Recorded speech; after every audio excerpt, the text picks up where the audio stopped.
안녕하세요. KTnet 소식통입니다. 첫 번째 물류 뉴스 전달해드립니다. 코로나19 백신 수송 준비 만전, 콜드체인 인프라 구축의 핵심. 콜드체인은 물류사의 경쟁력을 좌우하는 주요 과제.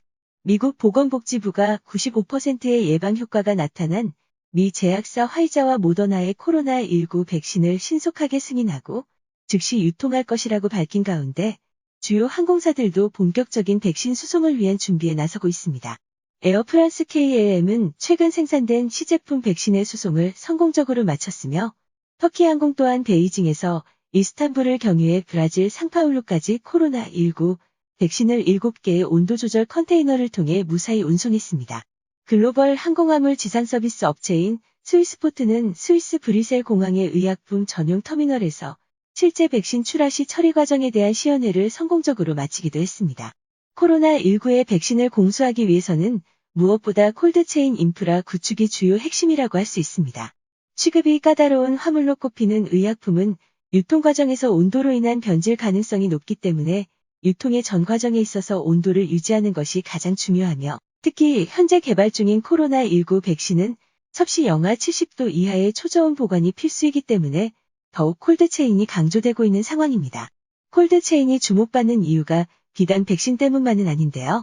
최근 몇 년간 새벽 배송이나 당일 배송으로 식자재 수송이 활발해지면서 신선하게 식품을 보관하고 배송할 수 있는 콜드체인 산업이 급격히 성장하였으며 최근 물류 분야에서 급성장한 기업들의 공통점 역시 탁월한 콜드체인 시스템을 갖췄다는 점입니다.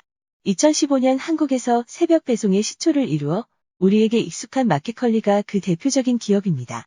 앞으로 수송 품목이 확대되고 활발한 해외 직구 등으로 향후 콜드체인 물류는 더욱 각광받을 것으로 보입니다. 한국교통연구원은 콜드체인 관련 산업은 신선식품과 의약품뿐만 아니라 페인트, 화훼, 가공식품 등 다양한 분야에 걸쳐 있어 물류 시장에서 부가가치를 향상시킬 수 있는 대안으로 잠재력을 갖고 있다고 분석했습니다. 두 번째 물류 뉴스입니다. 인천시 물류 드론 국내 최장거리 80km 배송 성공. 인천시와 민간기업이 개발한 택배 배송용 드론이 해상 운항에 성공했습니다.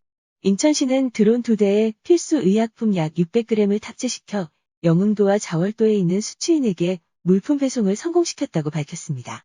이번에 사용된 길이 3.6m에 최대 150km를 비행할 수 있는 수직이 착륙형 드론은 신항부두에서 영흥도 자월도까지 30km를 날아간 후 섬 주위를 두세 바퀴 순회하는 등 총 80.6km를 비행하면서 드론 택배 사업의 가능성을 실증했습니다.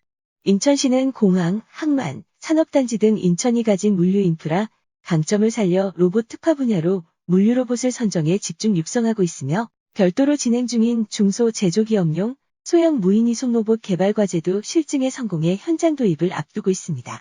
김준성시 미래산업과장은 앞으로도 지역 수요에 맞춘 다양한 물류 로봇 실증 사업화 과제를 지속적으로 발굴해 나갈 예정이라며 현재 조성하고 있는 인천 로봇랜드 내에 물류 로봇 시험 인증 장비 및 테스트베드 구축 등을 통해 인천이 물류 로봇 선도 도시로 도약할 수 있도록 노력해 나갈 계획이라고 말했습니다.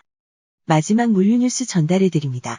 쉔커 인천공항의 글로벌 배송센터 건립 협약 체결. 쉔커 코리아가 지난 11월 27일 인천국제공항공사와 인천공항 글로벌 배송센터 개발 및 운영을 위한 실시협약을 체결했습니다. 사업비는 약 350억 원 규모로 인천공항 물류단지 13,440제곱미터의 부지에 지상 7층 규모의 글로벌 배송센터를 건립하여 2022년부터 본격 운영에 들어갈 예정입니다. 이 센터가 완공되면 2026년까지 신규 환적 화물 17,000톤과 240여 명의 신규 일자리가 창출될 전망입니다.